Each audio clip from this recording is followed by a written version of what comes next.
Hey gang, Dennis Tubbergen here with another market update. Today I want to talk about cryptocurrencies, and by the way, it is Monday, April the 23rd. I have on the screen in front of me a chart of Bitcoin, and this chart is found at Advisor Perspectives, which is Doug Short's very excellent website. And if you take a look at this Bitcoin chart going back almost 2 years to June of 2016, you can see that Bitcoin's had a really wild ride. It's gone all the way up to darn near 20,000, falling back and actually closing most recently at about 8,800. So a lot of volatility. If you look at the next two arguably largest and most popular cryptocurrencies, you've got Ripple.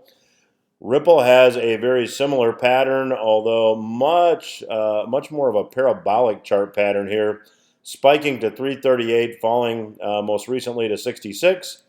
And then we have Ethereum, which has gone to 1396, falling back down here to about 400, then rallying to 502 as of this date. Now, what's interesting is if I look at an interactive chart on Bitcoin, and I just went to Yahoo Finance, when in doubt, incidentally, good old Yahoo Finance is a good place to go. And I take a look at my favorite type of chart, which is a Japanese candlestick chart. And this is a chart that shows you the cryptocurrency Bitcoin going all the way back to about 2 years, about April of 2016. What we really want to pay attention to, though, here, starting in about July of 2017, notice this trend line that I've drawn up. You see that the Bitcoin has stayed above that trend line. In fact, spiked, as I said, almost to 20,000, fallen below the trend line, and now rallied back to the trend line.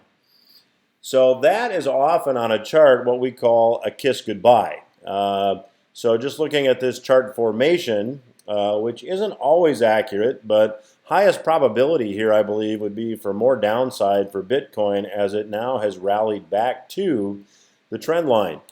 The other thing I'd point out is that there's a gap up on the chart as well. Gaps up are typically closed, and as you'll see, there was a gap up here in Bitcoin back in November. That was actually closed. We have a small gap up here. That will likely be closed as well. And the other thing that I see that jumps out at me on this chart is if you look at the volume indicator across the bottom of the chart, notice how much heavier the down volume is than the up volume. A lot more down volume means that that trend is likely going to continue. So it appears at this point to me that as far as Bitcoin and other cryptocurrencies are concerned, the bears are in control. Admittedly, I did not jump on the cryptocurrency bandwagon. I missed it. Fortunately, I'm in good company. However, at this point, I would be very, very cautious, and I would not be a buyer of cryptocurrencies at this point. That's today's market update.